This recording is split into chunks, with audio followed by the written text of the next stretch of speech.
Welcome to Streamland, everybody. Thanks for joining us for episode number 124. I am your host, JD Rosario from Unstoppable Comics, and I'm hanging out with these guys. I know if you've been hanging out with us, you recognize them. Mr. JD Calderon, Mr. Tom Hutchison, and Mr. Marvin Wynn. What's up, fellas? How we doing? What's going on? What's up? See, Is you there know, delay? I'm never pleasing There Tom. is. You know, I have the long entry, and he's saying something. It was Or I got better. the short, It was quick, better. to the point entry, and was he's better. like, "Well, where's the other one?" I know. It was better. It was tighter. It was cleaner. Yeah. Hey, Come on, bro. That was off the top of my head, baby. That was off the top of my head. You should have a script written down by now. I do have a script written down, but He used to, You know he all used the to read technical straight difficulties off I was of it. handling. Like you could tell, he was just reading straight off of it. no, Oh, no, yeah. that was legit. I was. Oh, when I do In read, the past. Past. Yeah. Yeah. Yeah. they do the StreamYard offers the whole prompting service, the teleprompter. So I'm no. Yeah. And then, the reason why I put the fucking the main image up is because I'm actually going in rhythm with the pen, following the fucking teleprompter. Oh my god, I'm fucking old, guys. I'm 50, and I'm the youngest one in this fucking room. This hurts. This hurts. This hurts. Do you guys do the same thing? Do you guys need a teleprompter? Do you need the fucking glasses? No. Do you follow with a cadence when you're reading something, No. like musically, lyrically? No, I just put stuff up and I did it like this and I do like this so I can see what it's saying.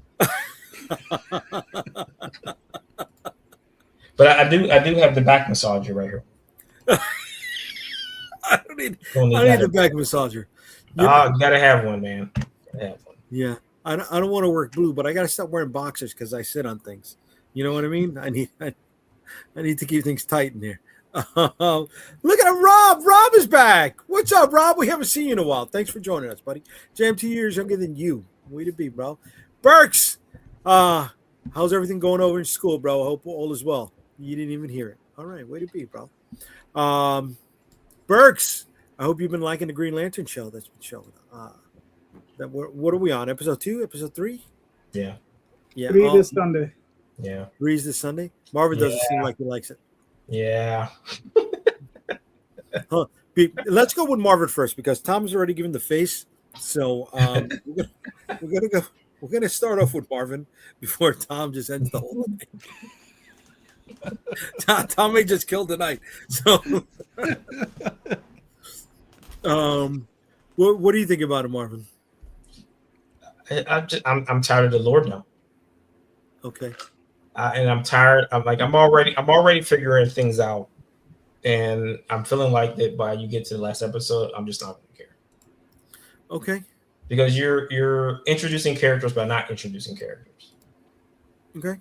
and then it'll be like, oh, it was really this guy all the time. And it's going to be a bunch of different characters that are going to eventually be characters. You're like, oh, it's that person. And they just gave them different names for unknown reasons. So. Okay. Understood. Okay. Yeah. I get that. Yeah. I hope it doesn't. I will say that I'm just glad that it's not a Superman, Batman, or Wonder Woman. So. I'll take that too. All right. I'll go with Tom. No, not Tom next. We're gonna go with Calderon. Have you been watching it? Yeah, I watched it. I enjoyed it.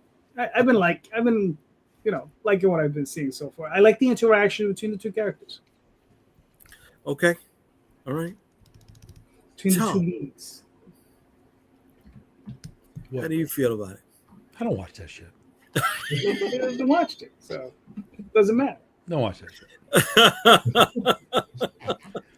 But I can tell you that I like Kyle Chandler from the trailers and stuff that I have seen. I like Kyle Chandler as Hal Jordan. I think that works well.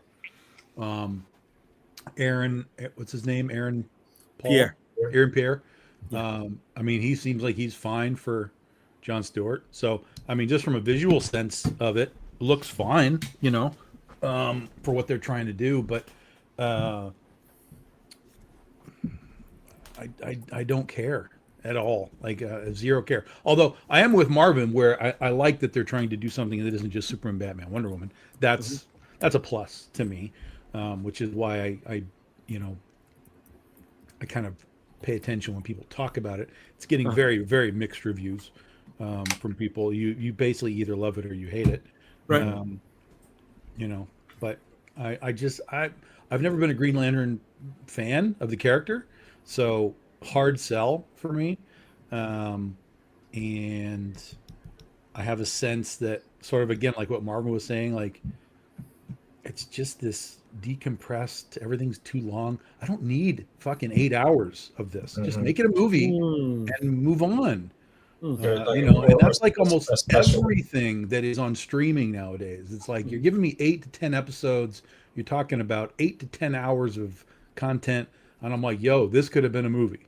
Just make a movie. Let me come in for 90 minutes, 2 hours, and tell me what you need to tell me, and I'm going to be much happier. That's not how you keep subs, though. So No, I understand. Right. I understand.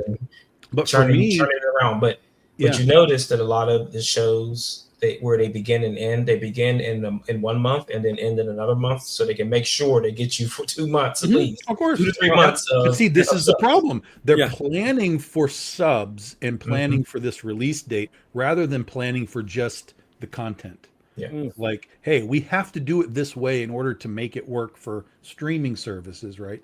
But most of this stuff could just be a movie. Perfect example is fucking Mandalorian and Grogu, right? All those goddamn episodes, those seasons, season 1, 2, and 3, just make a movie.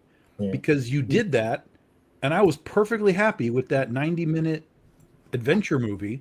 Okay. And just do that. Stop making all these shows that don't need to be shows. One more thing the movie gets that a streamer doesn't get is the increased outside merchandise tie-in. Right? You'll see not the Burger King cups anymore, but you'll see those gimmicks, right? You Popcorn can't get a popcorn bucket for Lanterns on HBO Max. And that helps with, covering all your overhead.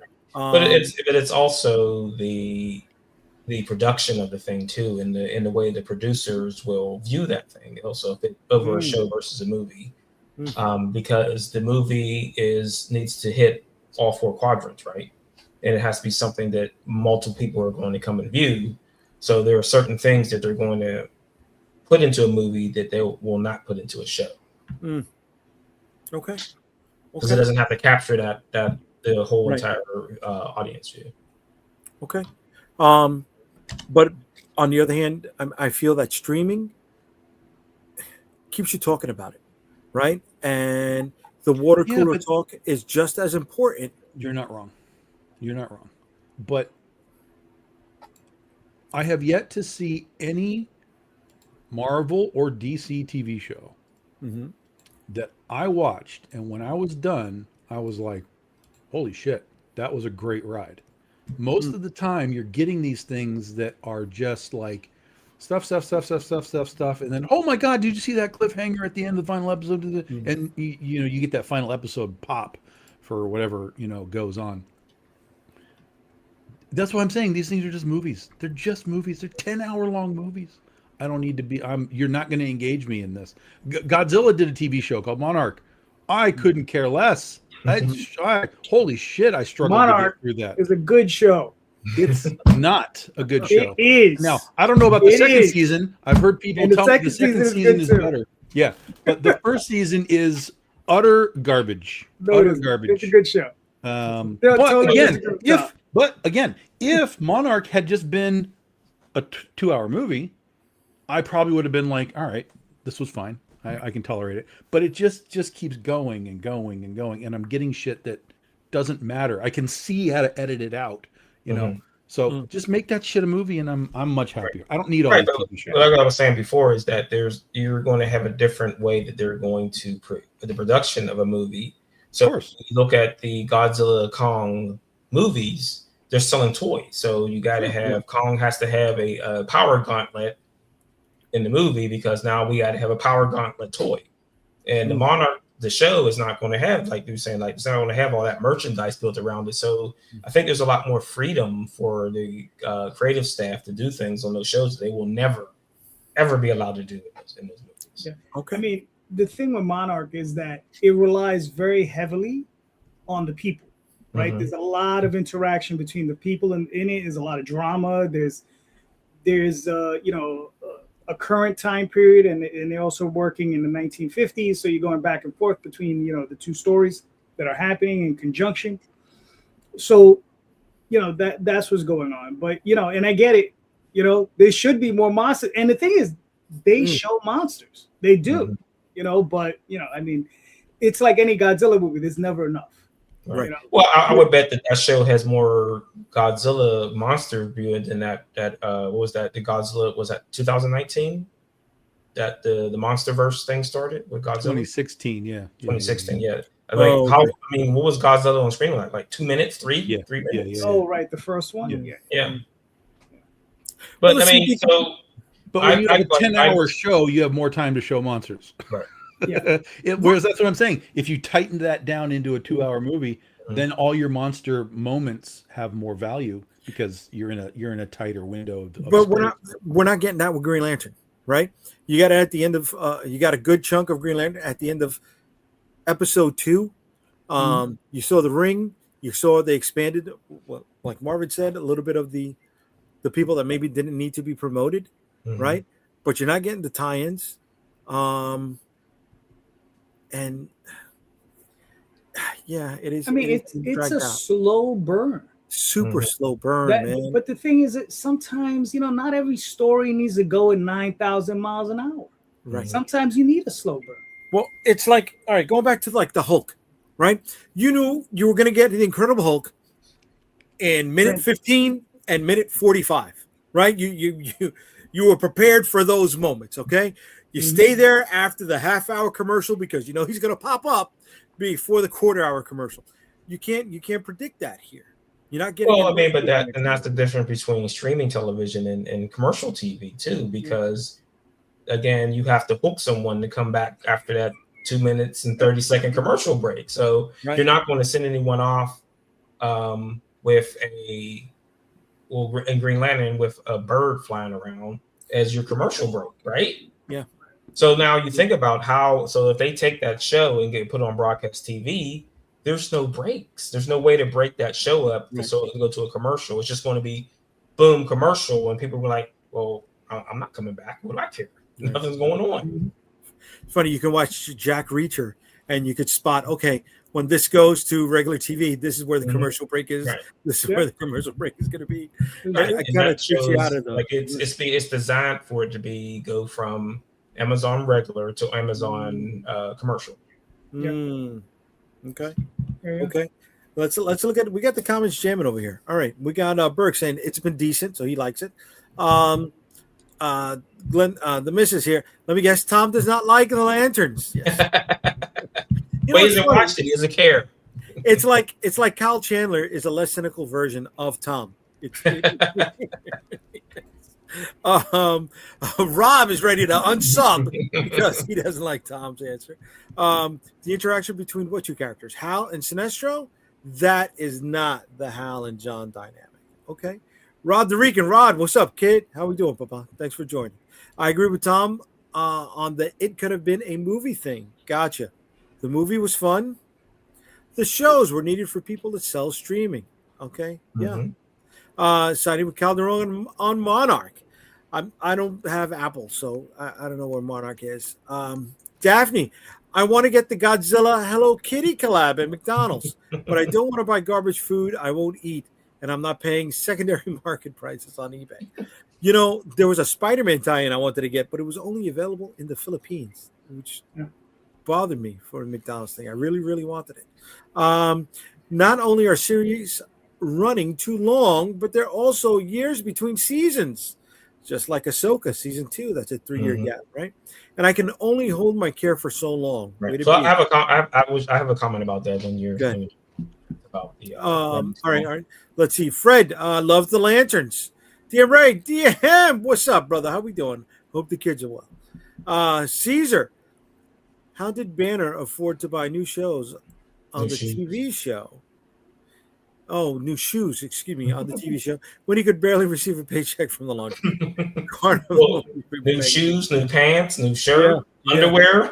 Well, if we're following Reacher, he was into dumpster diving quite often, right? It's an adaptation of characters in a relationship. Do not meet the one-to-one match on comics. Okay. What's up, Fred? What's up? And I'm with Daphne, says Burks. Thank you, everybody who's chiming in the chat. There's a lot more people that are hanging out in the room with us. I want to hear what you're thinking about this. Yeah. Okay, so So what I was going to say is that Green Lantern's on HBO, and I was flipping around the HBO channels, and I saw they had Marathons of Oz on.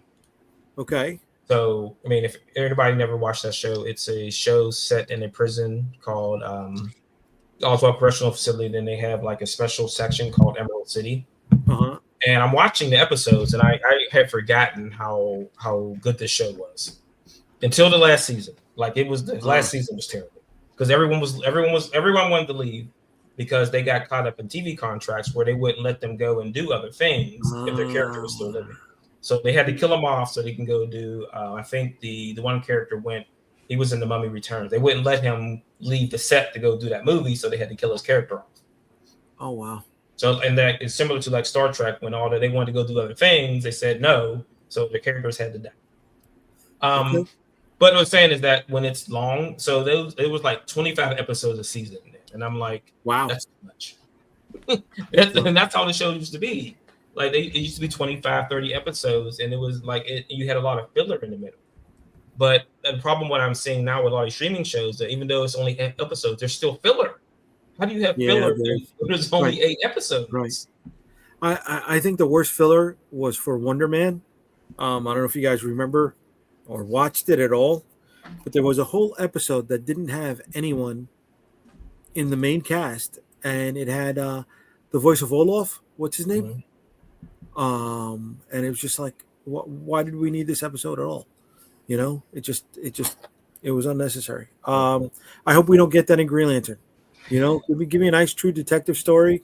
Well, maybe they'll do like what they've done was a Star Trek, the new Star Trek, where they had a whole episode with puppets. Maybe they'll do that. Oh, they did that with Angel. No, yeah, Tom's, yeah. Or like the Supernatural Scooby-Doo episode. No, like you've got 8 episodes of story. Do you need 8 episodes then if you have to have filler? Right. It's an hour show. It's 8. You got 8 episodes. It's too much. It's too much. They're still in the old days, right, where they needed that clip show, so they can keep the syndication rights. Yeah. And they don't do business like that anymore, right? All right, here we go. We got Lit Studios. What up, Mark? All clothes happen to fit Reacher, who's 6'3". Haha. He's shopping. Well, he's diving in the big and tall dumpsters. That's what he's diving, bro. Love the dope art behind you, fellas. Thanks. Thank you. I got toys, though. Marvin says, what's up, Lee? And damn, they destroyed Star Trek. Yeah, they did. They canceled it. There's nothing new coming out of Paramount. Everything that's coming out of Strange New Day has one more season, and that's it. Yeah, that's Brave, it, right? yeah. Strange World. Yeah. Strange Worlds, right? Yeah. He's crying. Here we go.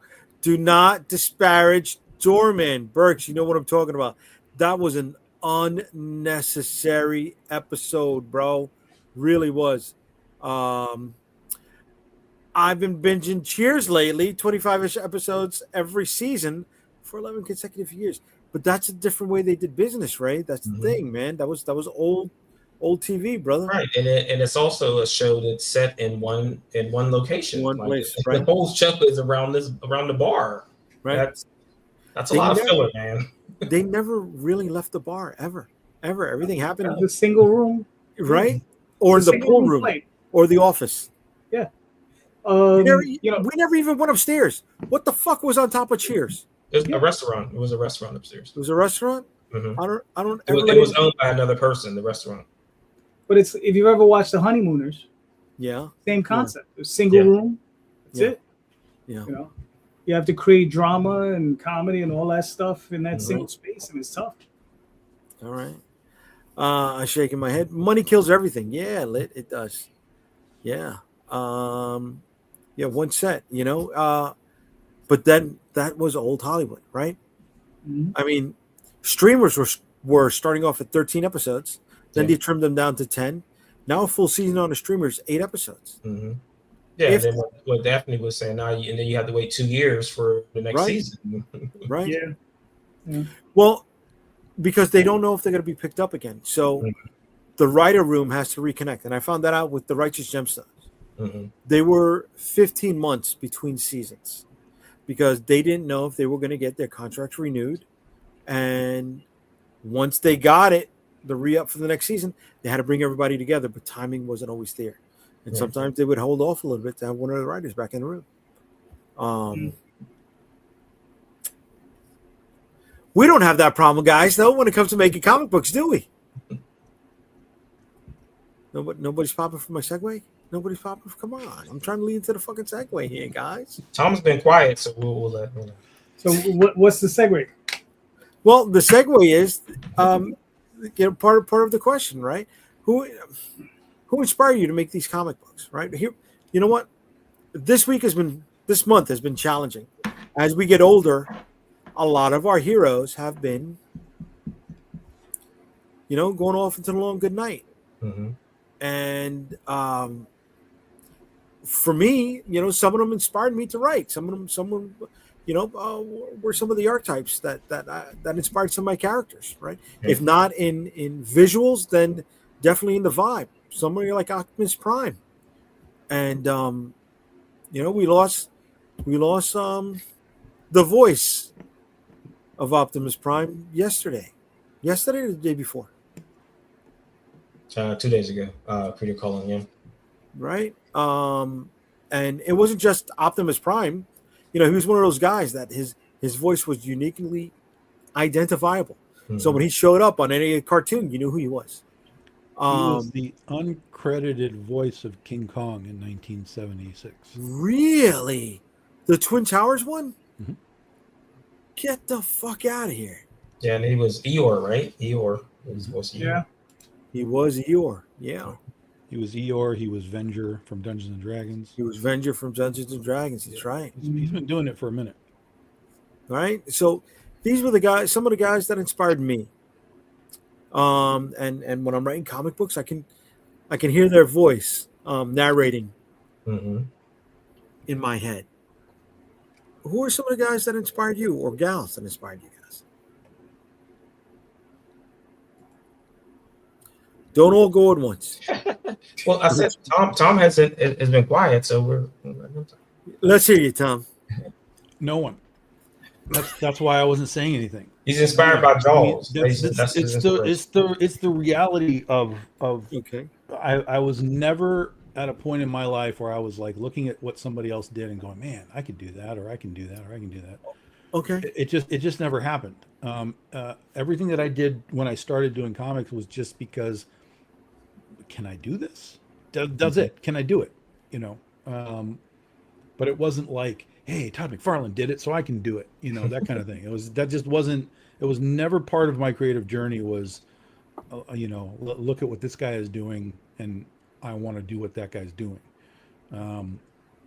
It didn't have to be a 1-to-1. It's like you didn't see the mood of something like The Crow, and didn't it channel something for you? No. Okay. No. Okay. No. I would say Image was a push for me. Image was a push for me. Like those guys deciding that they had enough of the bull crap, even though most of them all went back to the bull crap, but they went out there and did their thing, and they made something interesting, and then they were like, oh, we give up, and now we're just going to go back to where we were and hold our hat out again. Okay. Calderon, where are you at on this? All right. Well, I was gonna push back a little bit on Tom because I've heard him bring up Subchachik. Is that his name? Oh, Stefan Subchik. Yeah. And you, as Tom had once said, I remember you saying that you read his dialogue and you felt by reading it that you needed to push yourself harder. right? To develop and become better, right? That's a form of inspiration. Yeah, I mean, but that's recent. That's like in the last handful of years. That wasn't like the Yeah, that's- beginning of anything. But Right. but yeah, no. I mean, I'm not saying that I don't look at stuff and be like, oh, that's cool. But there's no. That's there's what I no was going like. at. There's no. I need to be Sunstone. I need to be Steppen. I need Yeah, to be. we're not even. You know what I mean? But it comes in so many different ways. Even look, I remember you saying a story that there were some guys who said when you started, like, fuck you can't do it, right? Yeah. And that's was an inspiration point for you to be like, fuck you, I can't do it. So I was Right? inspired. So I was inspired by my rejection. There you Yeah. go. That's Rage Against the Machine, bro, right? Yeah, that's different. That's different. Inspiration through rejection. Yeah. Right. Well, I mean, but I mean, it has to come from somewhere. Right? That's getting fired up. That's like, yeah, that's carrying But, the but it's the inspiration to fire you up to do something. Right. And to his credit, or to Tom, to your credit, is you did it, because there's so many people that don't. Right. Yeah. You know what I mean? So yeah. Right. That's the fight of gods, right? Right. That is the fire of the gods. Yeah. Yeah. Yeah. I don't know, man. I mean, fuck, all that 80s shit inspired me. I sent you guys a thing on Jim Cotta. let me stop for a second. Define what you mean by you were inspired by, in this case, the 80s. Okay. It left Let's the get a scene definition. different elements, whether it's the vehicles and the final scene of Megaforce, right? It left the scene for the camaraderie and the big machine, the big force in my head. Okay, cool. Laser blast. No, that's the opposite. That sucks. That scene out of me, dude. Okay, you know what? DM Ray over here says, I've been inspired by characters in Vicky Sticks and Critterverse. Pleasure to write for you guys. Way to be, DM. Thank you, bro. Right? But a part of Vicky Sticks was inspired by the Beauty and the Beast TV show with Ron Perlman and Linda Hamilton. Just the setup, the sewer, the homelessness stuff, how they get around the city without being noticed by the rest of the populace. Okay, I put some of that into my head when I'm writing Vicky. I'm like, how did they go about that stuff? If we're not all inspired by Superman in some way, I don't know why we're even in comic books or Spider-Man or Batman. Thor. Okay, Thor. That's it. I'm just not a big Superman fan. That's all. Okay. Why do you think Thor wears a cape? Because it's Superman, man. There you go. Listen, Thor was around a couple thousand years before Superman, and not Thor this didn't wear Thor, no cape. not the Marvel Thor. Hold on. a couple thousand years. He was around a couple thousand years before. No.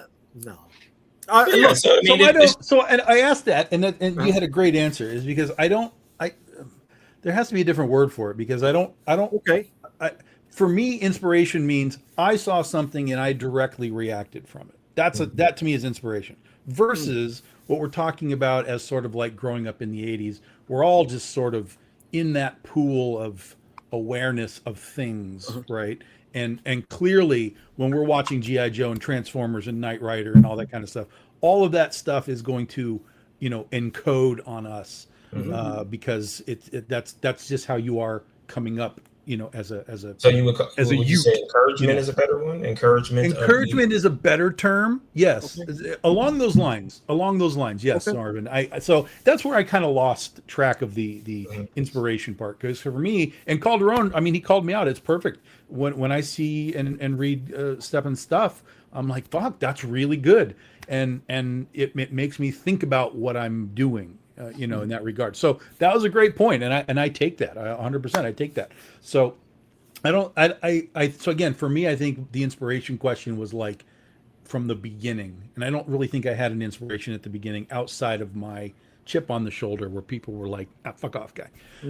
So that was mine. But certainly coming up with the things that I came up with as a kid, all of that stuff is encoded in me. I mean, it's all back here for God's sake. You know? Right, right. But that doesn't mean that like I like the Max, so I'm trying to emulate, what he did in some capacity. But Okay.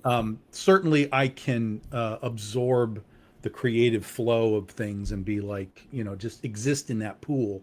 And there's a lot of that stuff because I'm everywhere. I'm science fiction, superheroes, westerns. I mean, I am fucking all over the map with the stuff that I've, the toys that I had and the TV shows that I watched and all that kind of stuff. So, Okay. yeah.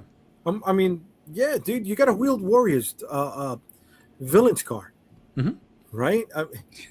It did, no pun intended. It didn't leave a seed in your imagination, right? For something.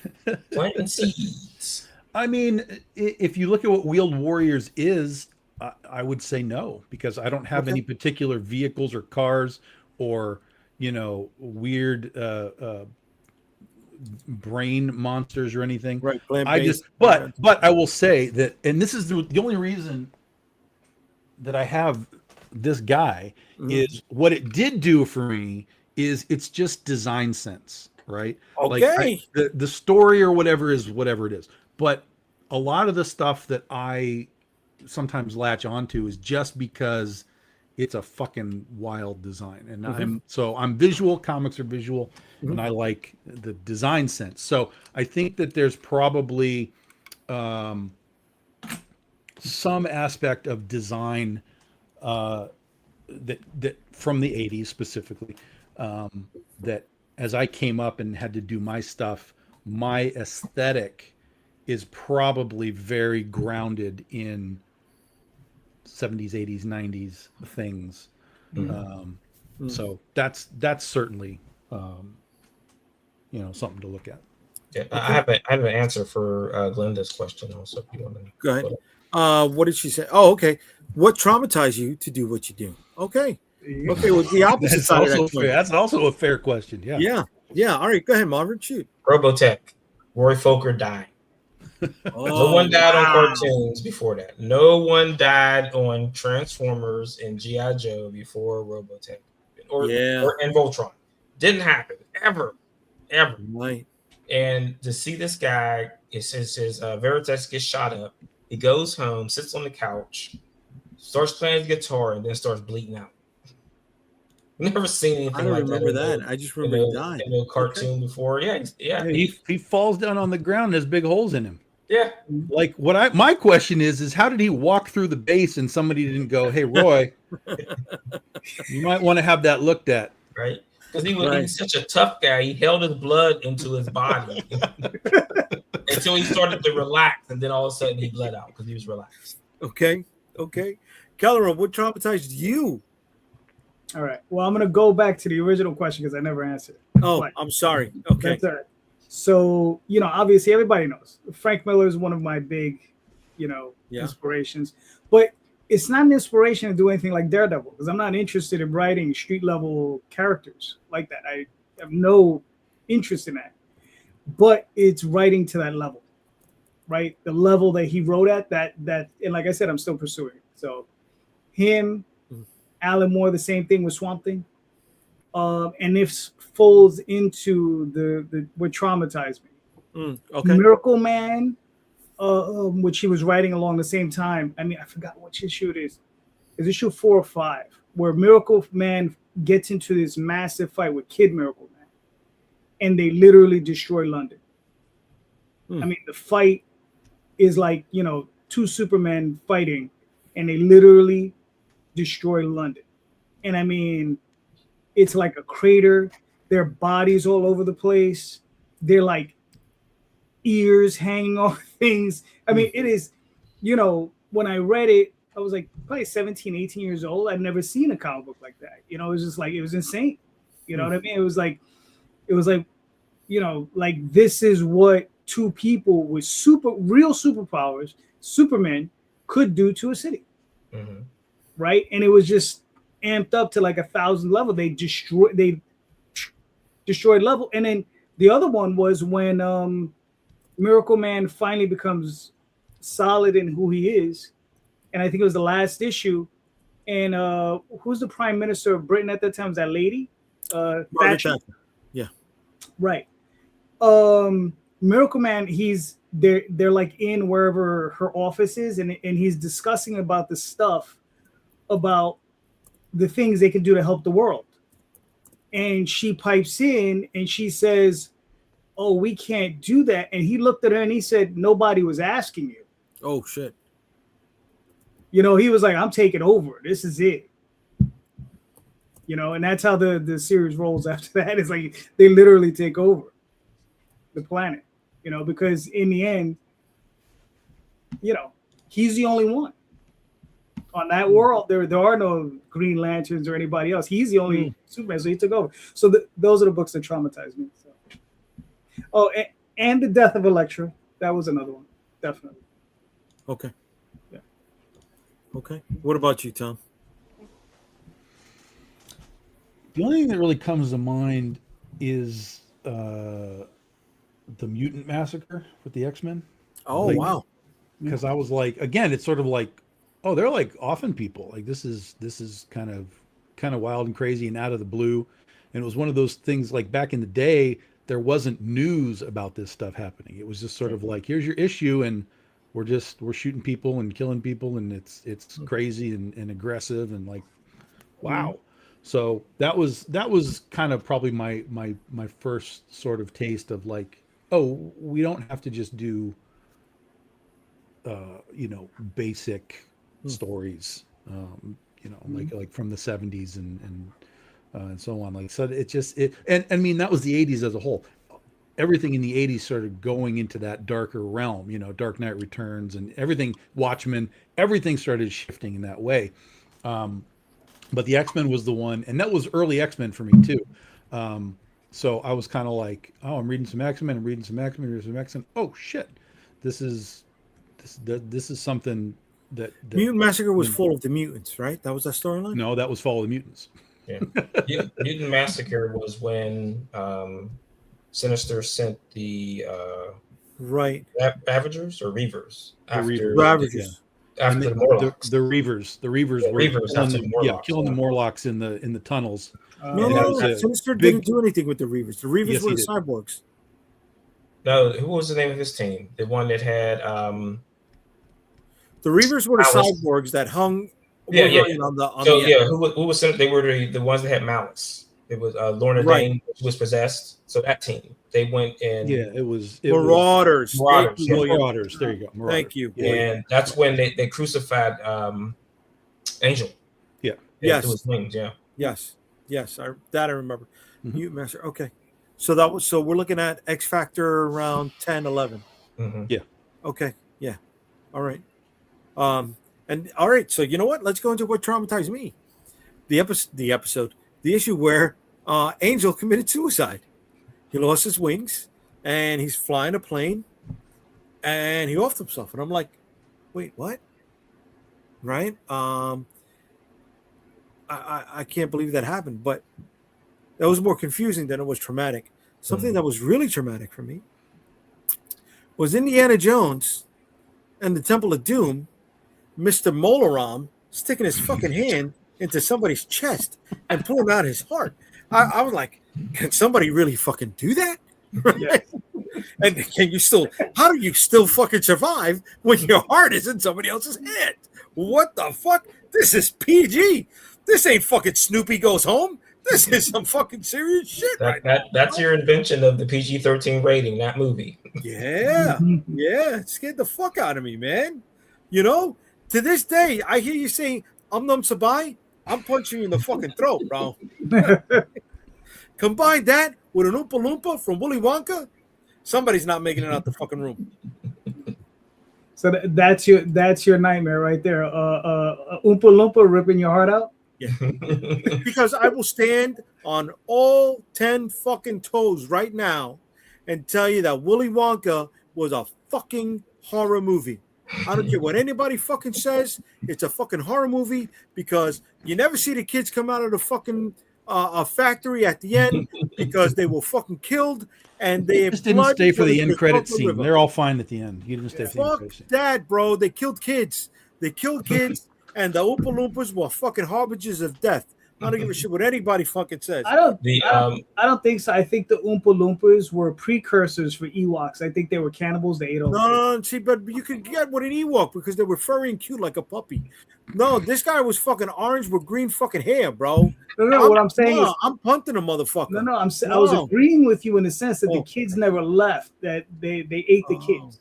You understand? That's what I was saying. Like Ewoks ate the kids. No, Did they you ever ate read the book? stormtroopers.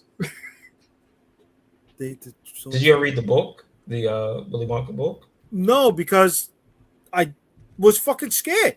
The book is worse for the Oompa Loompas. It's way worse than that movie. portrays. Well, dude, the answer for the Snozberries was in a totally different fucking book, and you don't want to know what the fucking Snozberry was. If you know what the fucking Snozberry was, just comment. Because when I'm fucking that disgusted that I can't say what a fucking Snozberry really fucking is, then you know it's fucking bad, bro. All right, my wife is watching, and she knows if I can't. I like to work blue, and I can't fucking say that. It is fucked up what a Snozberry really fucking is. Here we go. Marauders, yes. Most of the movies we watch as kids were traumatizing. As an adult, Return to Oz is on that list. oh, That's a fun movie though. the walkers with the hands that were fucking bicycle wheels. Wheelers. No. The what's it, Mombi? They're taking her head off. Yeah. All those kids deserved it. Thank you, Daphne. But that's why I liked fucking Welcome to Derry season 1, episode 1. That's Oh yeah, you right. Burks, Like, the softest damn horror movie. Yeah, no, the sweetest damn horror movie. That's what Willy Wonka was, Burks. William, you need 2 Oompas to get to chest height. See, but that's the fucking problem, bro. Right? Because if they're coming at you with the knives, they're jigging you right there on the inside of your thigh, right? Or by your sackage. Bro, you're gonna fucking bleed out in like less than 10 minutes. oh goodness. Fucking Oompas are fucking deadly, bro. Watch those motherfuckers, bro. I think the image with Jay would be the Oompa Loompa sitting on his chest as he's sleeping, like that. There's a famous image. That's Where, traumatic. Yeah, I know what you're talking you know about. what I'm talking That's about? fucking traumatic, kid. That is fucking traumatic. Holy shit. I wish So we I had think- fucking artists watching the shows that could drop those little nuggets in here because it's a beautifully frightening image. He's sitting on your chest and he's like singing a ditty till he's singing to you. There you go. Bro, an Oompa would fucking, I was going to say olive oil. Oh, olive oil would work instead of the baby oil, right? Because it's food based. Oh, yeah. Fuck that, bro. Oh, my God. Or corn syrup. Ooh. All right. I'm going a little too far. Cat's Eye. Oh, yeah, Burks. Okay, sounds good. There you go. Yeah. Pet Cemetery. Wait, Mhm. Cat's Eye. Was that the one where fucking That's the one where the with Drew Barrymore's the anthology Yeah. where the cat is With the going cat from place to saves place, and he Right. makes the guy walk around the outside of the building. Oh yeah. is that the Yeah, one you- where Ray Don Chon turns into the beast? No, that's Tales from the Dark Side. The movie. Tales from the Dark Side. Yeah. Because that was a fucked up episode, bro. Yeah. All you gotta do is keep her secret. Keep the fucking secret, man. This is the movie where they have the agency where if you have an issue, you go in, and then like I guess the guy was a smoker, so they get him to try to stop smoking, so they tortured his wife.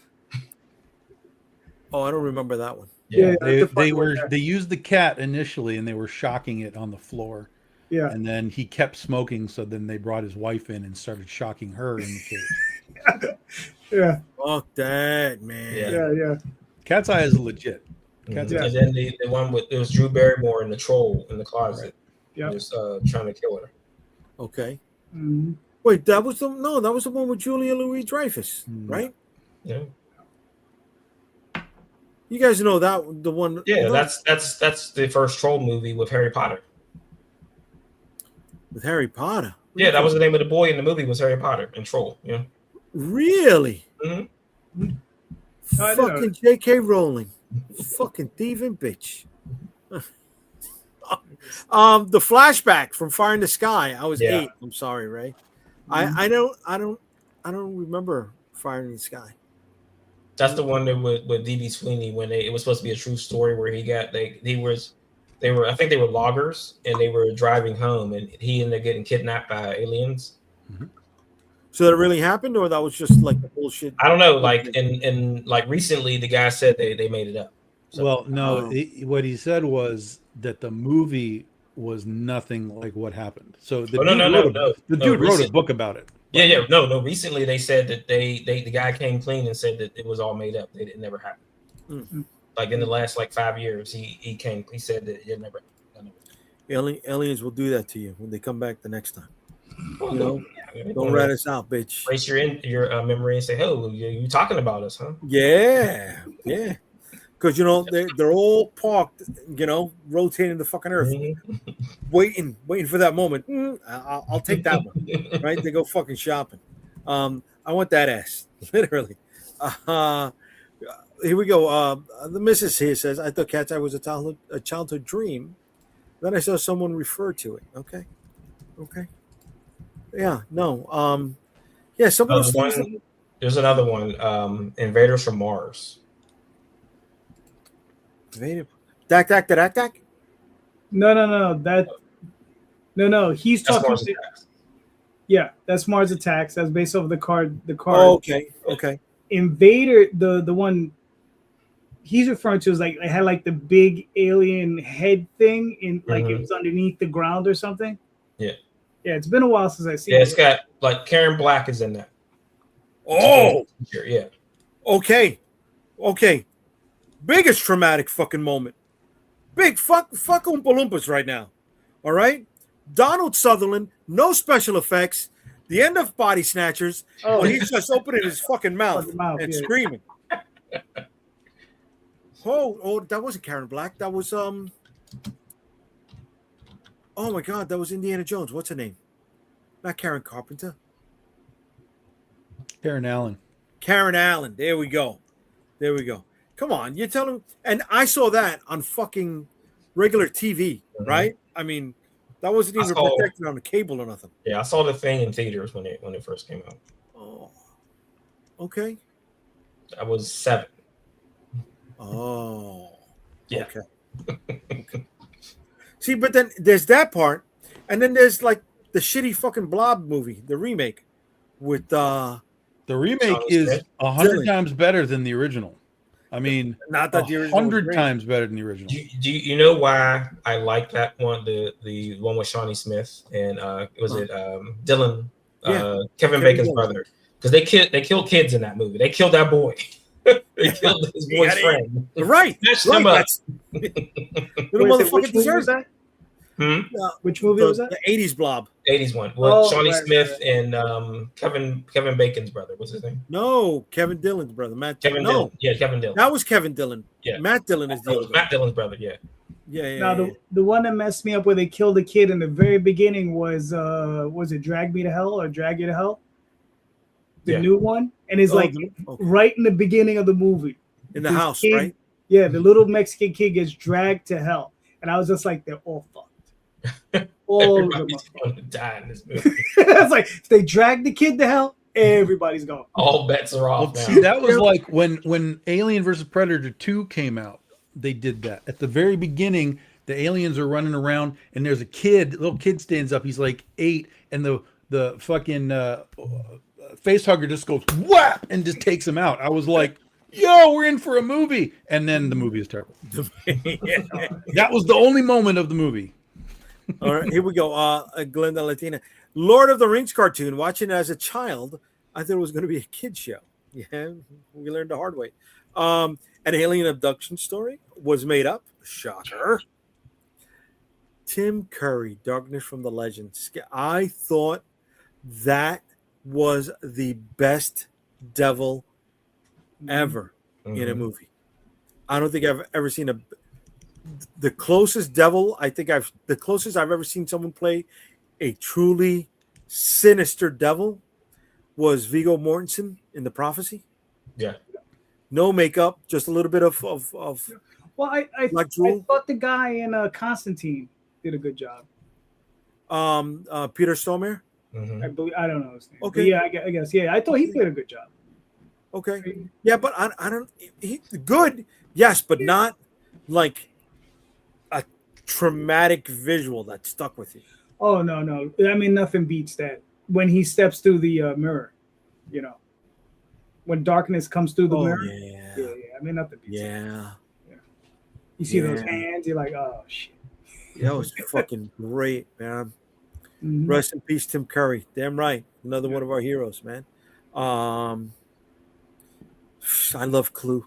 Constantine Devil was Creepers. Yeah, Mhm. yeah.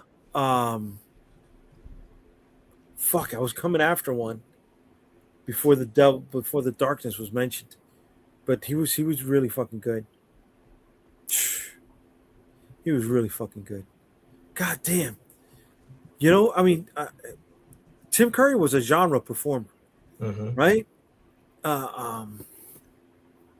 Rocky Horror, the original Joker. How many different cartoon voices? Clue, Annie. He was Mary's It. Yeah, man. Yeah, man. None of them are dragging. None of them are calling you, Tom. None of that. No. Really? No. You didn't even I dig didn't. the I don't darkness? like Legend. I don't like it. I don't. No. Oh, I didn't like Legend either. Yeah. But I still think Tim Curry's fucking Darkness was the movie. Really was, dude. Yeah. It's fine. I love it. One of his top 5 movies. Yeah, I love that friggin' movie. I love it. I'm telling you, if you sit down and watch it and you analyze it, you look at it, shot for shot, every shot is like you can still frame it, and it's like a painting. Okay, shot. I'm not taking away from that. I'm not. I'm just saying, though. You know, I mean, there are different reasons to like it. Yeah. That's what I'm saying. I was like, you know, I mean, I get it. It is disjointed, right? Because there's certain, like, you could tell there are parts where it's like things were edited out, they should have been in, and you know, there's stuff like that. And I know that there's a director's cut, which there's a European cut, which I've seen, which I don't like as much. Okay. I like the extended footage they have in it, but I don't like the music. Right? But Ridley Scott loves the music in that one because it's more classical, old, as opposed to the Tangerine Dream, which they used in the American cut. So this depends where you're at. Like I said, I saw it as a kid, so it's wrapped into my nostalgia, you know. Same thing with Labyrinth, you know. Labyrinth was David Bowie, right? Yes, Jim Henson. Yeah, no, Labyrinth didn't do it for me. Like I said, it's wrapped up in my, it's wrapped up in my nostalgia. But the darkness inspired me for the villains need to be big and bold and bombastic and fucking visually terrifying and just eat up the scenery. And whether it's a comic book or a movie, it's just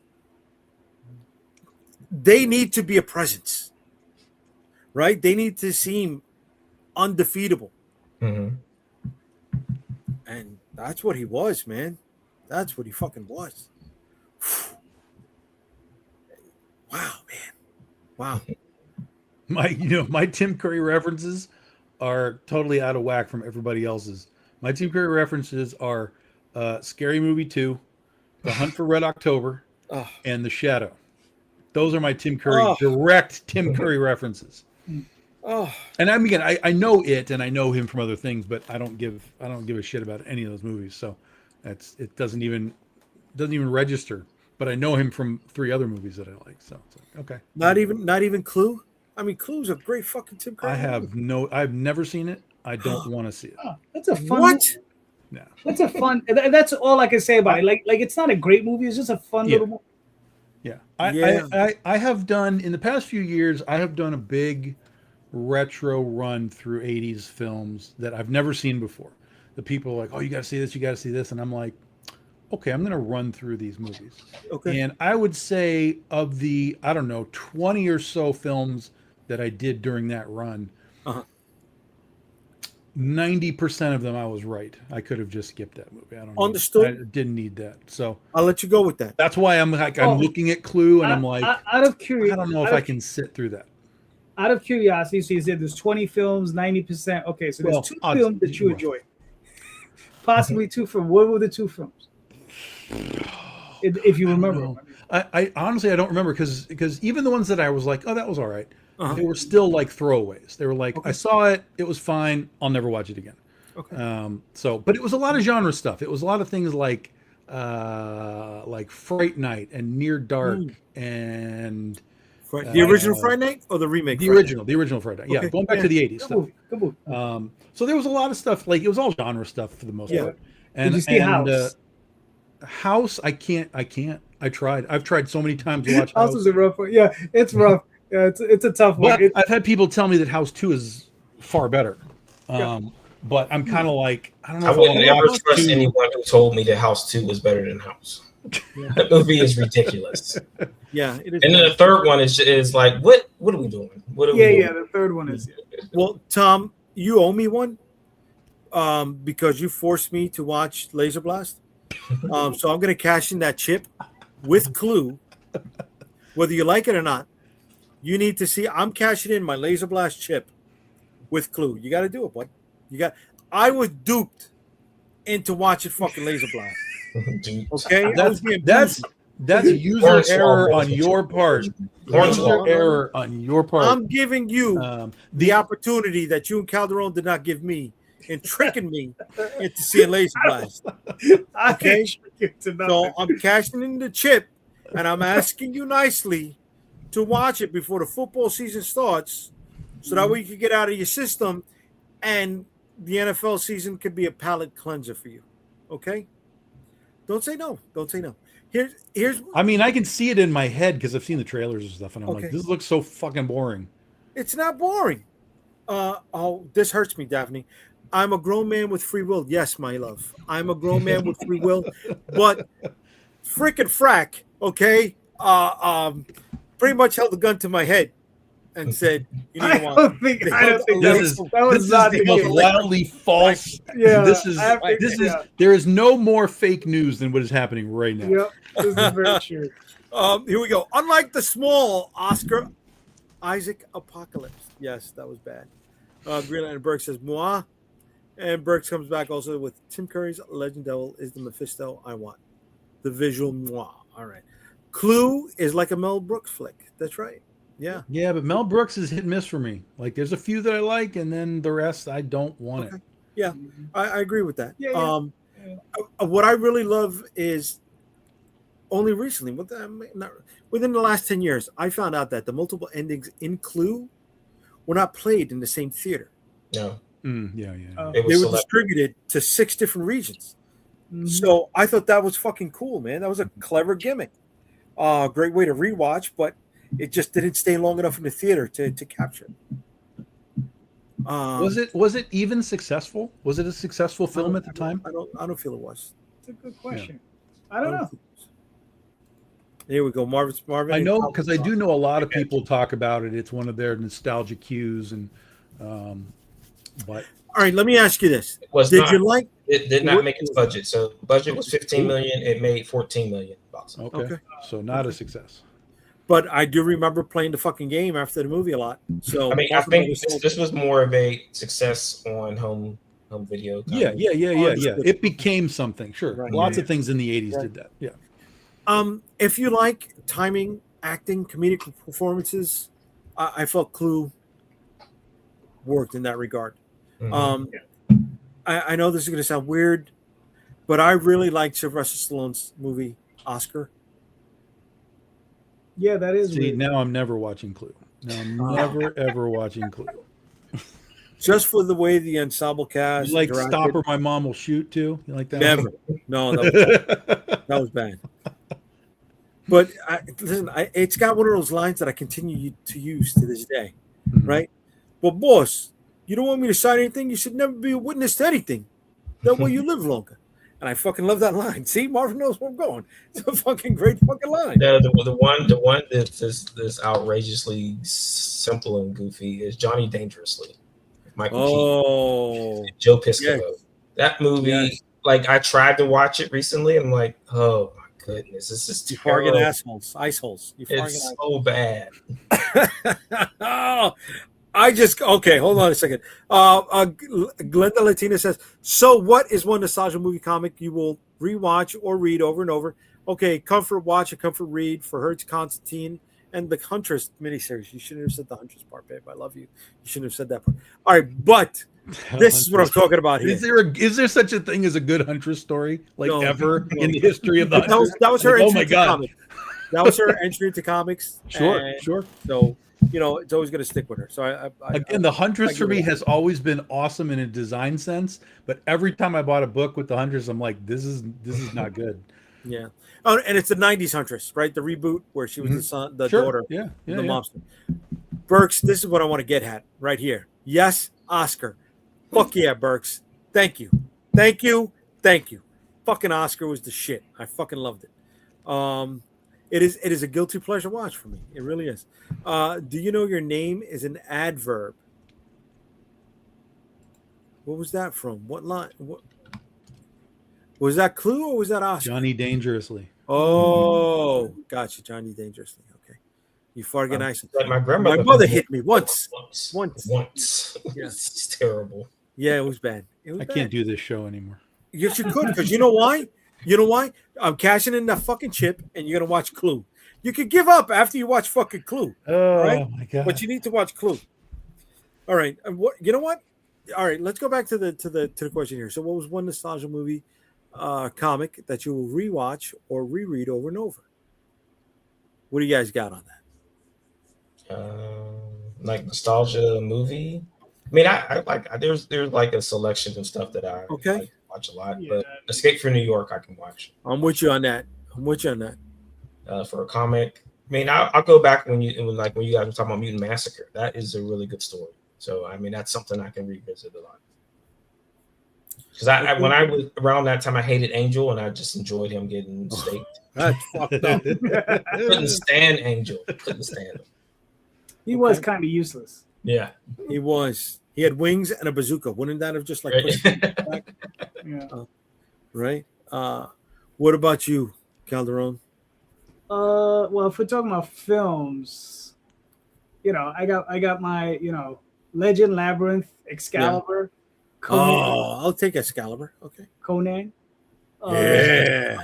You know, Lamentation of the Women. yes.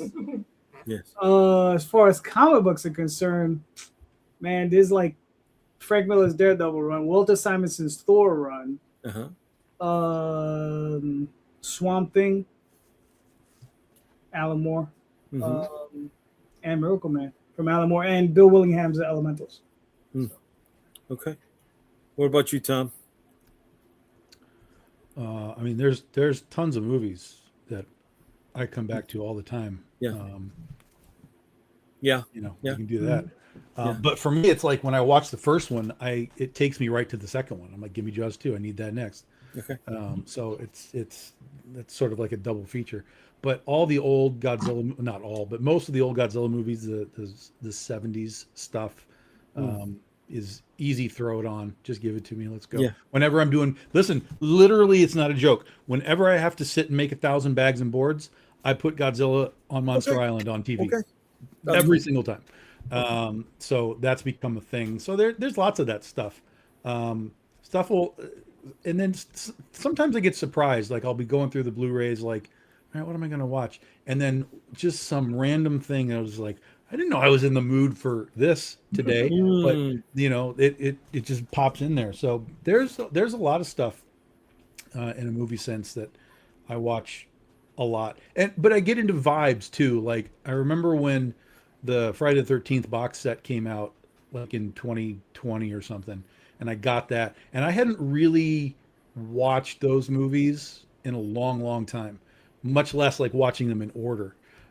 So when I got that and I started watching them, like it really changed my perception of the whole franchise, and I got really deep into like understanding those films and the history of them. And my context of like what I used to like 6 and 7 as my two favorite franchise in the franchise. As I watched them all back, I'm like, fuck those. The first one is fantastic. This is unbelievable. And then the second one as a bookend, like you put them together and they're like, this is like a perfect a perfect bookend of two movies for that time, for 1980, 81. So now when I watch those films, it's like I have a completely different mindset of watching them, which is kind of cool. What about And then, of comics? course, Halloween, the original Halloween. Yeah.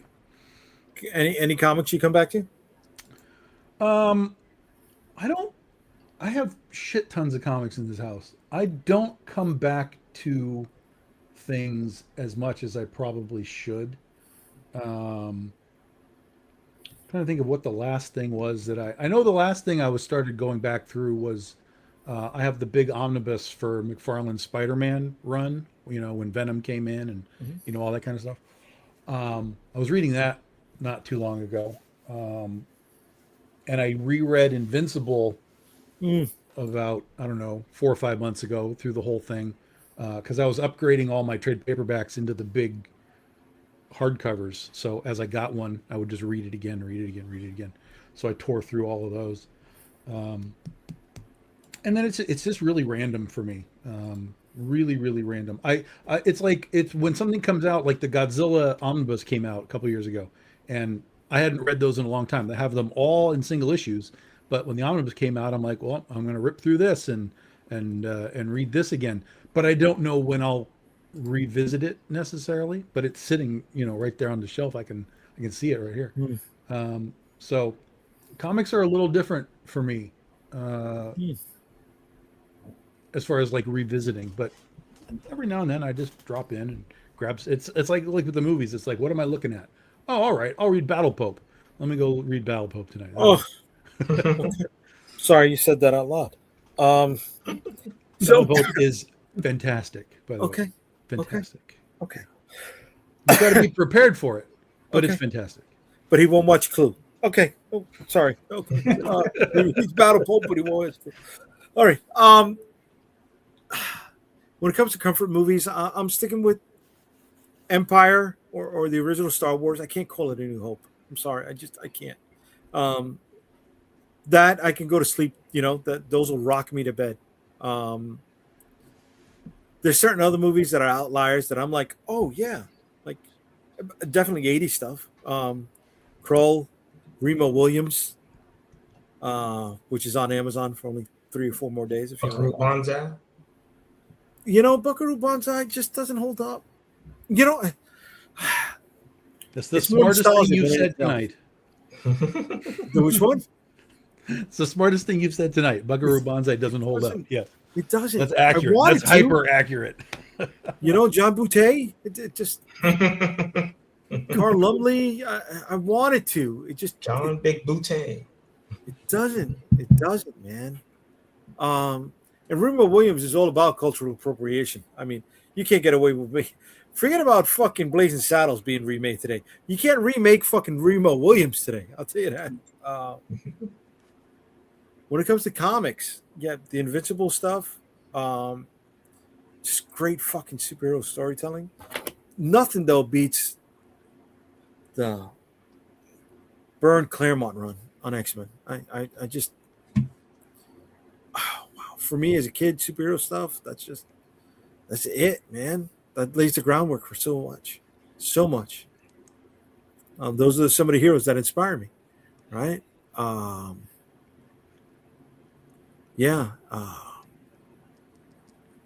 can reread that all the fucking time. Yeah, that's where I'm at with the comic book stuff. What wouldn't you reread? Oh, there's a lot of stuff. There's tons of shit. Yeah, tons of that. I buy shit and I'm like, what the fuck did I do with this? And I just Exactly. Yeah. put it on the fucking fire. I put it on eBay. Shit. It's tons of stuff. Yeah. Daphne says John Carpenter's Thing is my comfort movie. There you go. Okay. That's sleeping in the couch to try to figure out who exactly is the Thing. That's not really a surprising thing. There's plenty of like horror movies that people like. This is my comfort movie. It's Halloween and Michael Myers, doing their thing. So that's not really like a crazy take. Okay. Yeah. Okay. Alien. I the screams won't let me sleep. Mhm. How about they won't let me sleep. William says Todd did like the Art Adams omnibus. Yeah, I just got that. It supposedly collects everything he did from the Mhm. start of his career through, I don't know, the 2000. 90s or something. 1999, I think. Yeah. Yeah. It's- Because I'm it hoping is- they release a second one where it's the 2000s and all. Yeah. Oh, so they showed that part where the Cannonball from the New Mutants ripped off Sci-Fi from G.I. Joe's costume. Yeah, probably. Was that in the Asgardian Wars? No, it was in. I don't know if it was in the Mutants or the X-Men one. Prior Art to Adams Asgardian, Art Adams 100% drew it. So where So it's Cannonball probably has one of the annuals. he has it's definitely an annual. He has a full purple costume, but he's got this snazzy helmet. It almost looks like it's a RoboCop helmet. Right. That was a GI Joe helmet. Yeah. 100% GI Joe helmet. The missus says he made me watch Buckaroo. Ugh. Yeah, you didn't watch the whole thing though. You know, I mean, just like Kroll, you don't want to watch the whole thing. Art Adams is going to be in San Francisco for Godzilla Fest in a few weeks. Oh, way to be, Bergs. I hope you. Is that too far for you? I don't know. It's a long drive. Are you going? It's too far for me. Shit, Art Adams was here, Terrificon. Yeah. But his commissions were closed come Sunday. I've met him a few times. I've got some original stuff of his. Really? Yeah. I've got a Godzilla page that he did. And I have an original commission that he did for me of Zatanna way back in the day. Was it pricey? Oh yeah. Yeah. But it's not as pricey as it was now. Right, yeah. Now they're really Tell you right. that Yeah. right now. I mean, I could probably 10x what I did if I were to sell that piece right now. Wow. Sorry you're not going, bud. I'm sorry. Damn. Yeah, guys, you didn't give me your links in the comments. Only Marvin did. Literally did. But then you kicked out and came back in. Oh, I'm sorry. Yeah. Okay. So you know what? I'll pull up Marvin's first. John Big Boutte. John Boutte. All right, Marvin. You want to give us a heads up on what we're looking at, brother? Sure. So this is just, I mean, the Comicsburg store, the Edge Comics. So we're getting ready to do a revamp of the store. Okay. Do some new stuff on there and see what we can do to make it a little bit more snazzy. Okay. And everything here is available and ready to ship. Yeah. Yes. Okay. So and I it's got- just IPG. Well, no, that's our distributor. So book distributor. So for trades, anything over 40 pages, you can distribute through IPG. Thanks. So we've got, bookstores, libraries, and some comic shops. So they're doing comic shop reach out right now. Okay. So I'm going to put up the link in the comments, folks. If you want to pick up any of Marvin's books. How long does it? You know what? I want to ask that question. I'll leave that alone. Oh, and I was about to put it up in the private chat. Way to be, Jay. Way to be. Smash that like button. Oh, hell yeah. Here we go. All right. So the link for that is in the comment. Oh, Burke says we are 45 minutes north of San Francisco. I am going.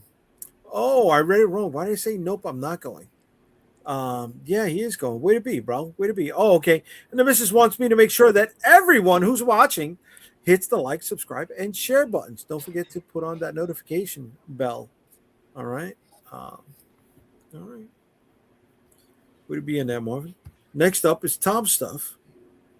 We're going right in. No segue, nothing clever. Just hey, here we go. Just go. Here we go. All right. Give us a heads up, brother. Yes, Legend of Oz 15-year anniversary this year. So we're doing Oz all year long. This is the third campaign for the year. It's the second issue of the main volume, which is volume 7. If you didn't get the first one, you can get it in here. You can catch up. But this is Ginger's Quest, and focuses a lot on some of the past story that we've given you for Ginger and her history in Oz, and now we're expanding on it as she's sort of getting her focus that she hasn't had in the story for a while. So it's fun to kind of finally get to some of these story points that you're foreshadowing back in the day, and now you can finally run through them and make it happen. So, yeah. Some New series artist is Donnie Hadiwijaya and Sean go. Lee. So these are your pages. It's looking great. I love all of this. These guys are doing a fantastic job. Super happy with them. Donnie's great. You know, I love Donnie. Yep. Stretch goals are opened. We're about $200 away from the next stretch goal. Nice. Plenty of variant covers. Francesco Tomaselli, first time here with us. And Karu is back. He did a Scarecrow cover. Now we've got the Cowardly Lion. Narcisio Sousa and the Witch of the West. Yeah. Francisco Zaruda, a new artist with Edgar Tavidas. Dorothy Gale by Nia Rufino, who continues to do amazing work. And Larry Tuison, Glinda. There you go, Larry. That's your campaign. And then there's specialty editions. The sepias are gone. We only do those in the first 24 hours. They are kaput. So tough beans.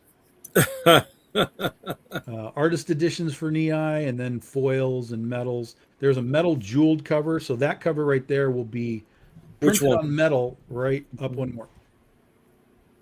It'll be printed on metal, but then it'll basically be bedazzled. It'll have jewels actually glued onto the thing to give it a little extra shine and pop. Nice. Very cool. Yep. Bedazzle. And there's all kinds of other stuff. Everything in this campaign is Oz stuff. The omnibus you can get, trade paperbacks, catch-up issues, whatever you need. It's all Oz through this whole campaign. So if you need all the issues and all the variants in one spot right there over the rainbow, boom. That's the BD16 set that we did. That's our anthology that we did earlier on. And then I went into the warehouse and dug out some variants, and we've got 8 to 10 of these left. So cool stuff for you to add on to your pledge. Way to be, bro. All right, you're fully funded. How many more days you got left? 16. Oh, you went long on this, huh? No, normal 3 weeks. Okay. Normal. Let's see. Did you get the bump? Did you get the JD bump while this is going on? Yeah, you can thank Marvin for that. Oh, yeah, Marvin. Thank you for giving him the JD bump, Marvin. I like that, bud. Unstoppable bump. Yeah, we talked all day. And the link for that is in the comments, folks. It's right there. Here we go. Marvin Herrenberg says, Marvin is a big Oz fan. I know. So he should have some opinions on it. The art looks fantastic. Is Donnie still working for Ted? I don't know. Not while he's working for me, probably. I know Donnie's working for me, so I don't know. If me and Tom, I got Donnie booked for 2 more books, so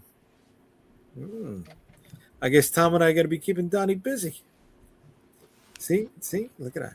Look at that. Tom's not saying nothing. Oh, you better watch Clue. You fucking better watch Clue. That's all I'm saying. I'll give it the first 10 minutes. No, you got to watch the whole fucking thing, kid. Is there stop motion aliens? No, I'm not interested. No, but one of the Bengals gets shot. One of the Bengals? Yeah, one of the Bengals. Susanna Hoffs is in it? No. You're singing Telegram. Yes, thank you, Marvin. Thank you. That's who's the little one from the Bengals? What's her name? Not Susanna Hoffs. No, is that the one with Belinda Carlisle? That's the Go-Go's. The Go-Go's. I'm sorry. Yes. Go Gadget. Yes. Okay. So someone from the Go-Go's gets shot. Yes. Who's the little woman from the Go-Go's? I don't know. Susanna Hoffs and Belinda Carlisle. Those are the only two that I know. make it out of either of those places. Yeah. I know. I'm sorry. All right, Calderon. Yes. Heads up, kid. All right. So this is a Country Night in New York City, 1-4, an Oswald Chronicle. So this is a story that Oswald's telling about a young knight named Anna, and she is on a quest to save her town because it's being attacked by all these crazy alien, like fae or whatever, and she's out to to help them cast these people out, and this is her quest. So that's it in a nutshell. And these are some of the pages by Jade Gonzalez. Could be. And then we had a couple of homage Frank Frazetta covers that were done by Douglas Draco. And we also have the regular covers that are done by Jade Gonzalez and You know, I found this out recently about Frank Frazetta. He was still touching up some of his original fucking Death Dealer pieces up until like the day he died. Yeah. His wife had to lock him out of his own museum to stop him from doing that. Yeah. I didn't know that, man. Yeah. If you see some before and after photos, like some of the paintings are unrecognizable. Really? Yeah. Like if you see the stuff that was actually published, and then you see the painting after he's noodled with it for years, they don't even look alike. Really? It still looks incredible, Okay. Yeah. All right. So the link for that is in the comments. And Herrenberg comes back and says he helps me out. And the name of that woman is Jane Wildland. Yes. Thank you. Thank you. She's the one that wrote "Our Lips Are Sealed," and I could sing because I don't worry about them taking away monetization from me, baby, because we're not making any fucking money. Can you feel it? Yeah. I'm with you. You got to get that LinkedIn crowd activated, man. Yeah. Boy. Let me see your LinkedIn. Nope, nobody's coming from LinkedIn. What's the new one? Kick. Getting on Kick. What's Kick? Kick is a new streaming, really? Video platform thing. I thought MySpace was making a comeback. I think that's later this year. They're going to react. It doesn't matter. All right, guys. Here's my book, Shield of the Interceptor #7. It's going to be launching sometime around mid-September. I want to make sure that I've got all my previous campaign sent out before I launch this bad boy. This cover here is by Narcelio Souza and colors by Elena De Napoli. If you know about the Sword Excalibur, folks, what if there was a shield that went with it and the people that looked for it are all going after the guy that found it? That's it. We've got also a variant cover for the book by Raphael Sam, a nice little chibi illustration in the middle of the night. And there is a tie-in to this very live stream.